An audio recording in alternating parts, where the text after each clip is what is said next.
He is Richard Sandomir here on the Rich Eisen Show. How are you, Richard? Good. How are you, Rich? I'm doing fine. What did you learn about prior to the Yankees that you or sports fans about this movie that you may not have already known?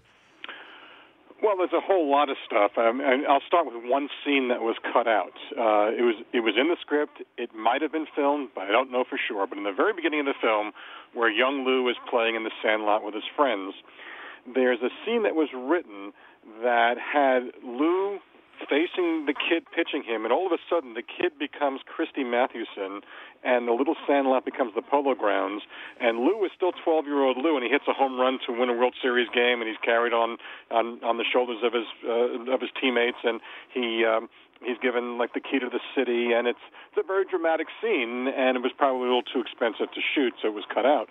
But I learned, Eleanor Garrick had a very, very strong role from the very beginning. When she signed her deal with Samuel Goldwyn to make the film, she huddled for several weeks with Paul Gallico, who in later years would become famous for writing The Poseidon Adventure. But he was the first writer on the film. He did the outline, he did the script, the first script, and she sort of spilled out her life with Lou in ways that she didn't in her own book about him, in ways that I'd never seen before. There's 38 pages of notes that Gallico kept. And in letters that she wrote to Goldwyn and to Christy Walsh, her agent, you saw how focused she was on looking at the script and vetting it for factual errors. So she says at one point to Goldwyn, you can't have Miller Huggins in a suit signing Lou to his contract. She lost that battle because that's what we did see. So Eleanor didn't win all her battles. She really wanted. She had a version of the Garrick speech that she wanted the movie to follow slavishly. She lost that battle completely, perhaps in part because she started debating this well after the movie was in production. But Eleanor's role was very important. Looking at the evolution of the various roles, Mother Garrick, who is a difficult character, especially in her relationship with Eleanor in the movie, was painted as sort of like this really nasty, just off the boat German immigrant, and the script had her speaking. The script is written in sort of like phonetic English, so you'd see all these Germanisms that she was supposed to be saying. So she evolved throughout the film. Lou and Eleanor pretty much stayed the same, but there's so much that changed. The little kid that Lou hits 2 home runs for in the World Series, that role changed numerous times. He was a poor kid. He was a rich kid, and the scene towards the end before Lou makes his speech, before Gary Cooper makes a speech, where the kid, now a teenager, has recovered and is no longer has polio. That was written at the last minute. That wasn't even in the script. Well, I mean, for those who may not have seen this movie and for whom, Garrick is a familiar name, but everybody else that you just mentioned is unfamiliar, why would somebody, how does it stand up today, seeing this movie with Gary Cooper playing Garrick? I think it stands up very, very well, and I think part of it is the instinct that Samuel Goldwyn had. Goldwyn knew nothing about baseball. Gary Cooper had never played baseball. The cinematographer had never seen baseball. So, but Goldwyn's instinct was this: baseball was toxic. It was box office poison. He didn't want to make a baseball film, and he had to be persuaded to make this. He wanted this to be a romantic film, the story of a courageous man who dies, who has a fatal illness. So what holds up about it is, number one, the speech, and number two, the relationship that Gary Cooper and Teresa Wright have in the film. It's a very chaste romance, but you can see through the teasing and the sweetness and how much they truly adored each other. That holds up. People still cry when they see her kind of goofing around towards the end when he's going out he's leaving the house to make the speech. She's doing her best. She's crying as she sees Cooper struggle to make a bow tie and to button the buttons of his shirt. It's a very emotional film, and you could say that the baseball action isn't great, and it's not. There is very little of it in actuality, but it doesn't matter. And think of 1942 when it came out. people weren't criticizing the baseball action as they would now. Now you can't have a guy who'd never played baseball starring in a role like this.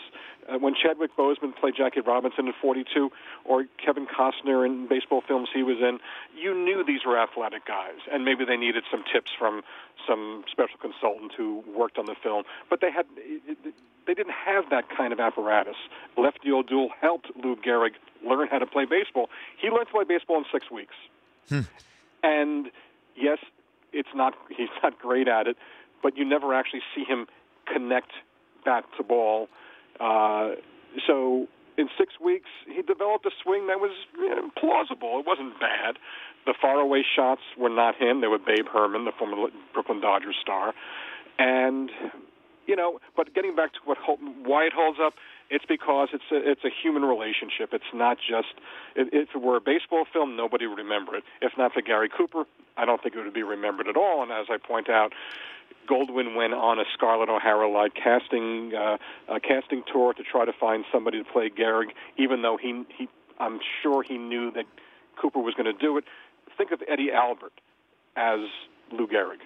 Well, I mean, I don't. For those who definitely remember Eddie Albert, definitely know that wouldn't have worked out. I'm with Richard Sandomir, author of The Pride of the Yankees, Lou Gehrig, Gary Cooper, and the making of a classic. I'd be remiss if I didn't ask you from your old days of what you did with the New York Times.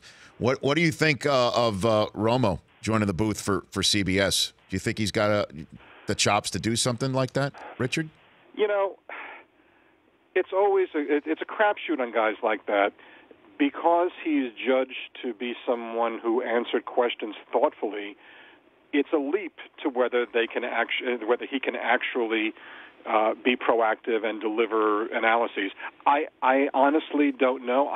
I've never the times I've seen him answer questions, he didn't seem to be any more than maybe above average. So, but we have to think back. How was Phil Simms in that role? How was Aikman in that role when they were still players?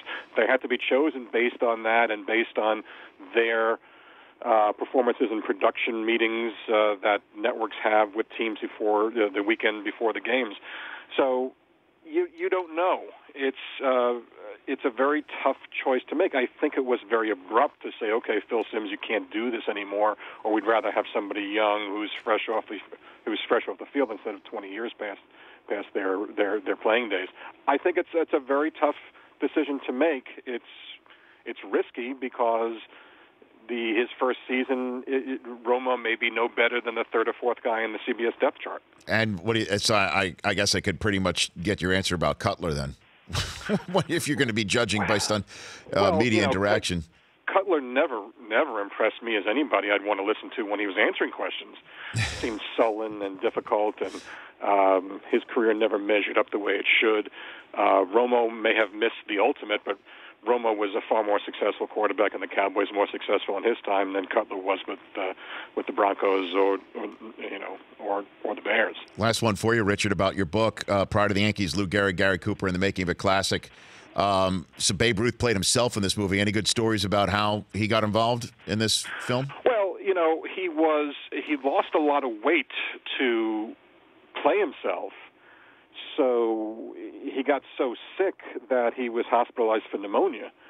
But also, during the filming of the movie, there's a scene where the Yankees are celebrating winning the World Series on a train going back to New York. And Ruth got so excited while filming this scene that he bashed his hand through a plate glass window, and he had to be hospitalized for breaking blood vessels and so on. Come on. He was just a little too rambunctious, and he may, one could speculate that he may have had a little too much booze between, on the set or something like that. But to me, Babe played himself very well, and Eleanor did not want him in the movie at all. She was afraid he was going to steal scenes, that even in the movies, her husband would be in the shadow of Babe Ruth. But I think he played himself very well, and if you could ask Eleanor now, was she glad he played himself in the movie? I think she'd say yes, because he added to it. He's basically the third star of the movie. You can say Walter Brennan was the third star, but Babe Ruth was a bigger star to baseball fans going to see the movie than Walter Brennan was, and I think Babe did a terrific job. Congrats on the book, Richard.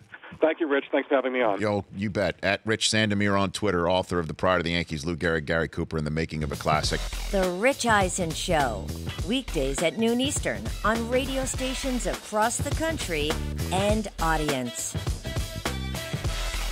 Isn't it amazing you can download an app with your thumbprint?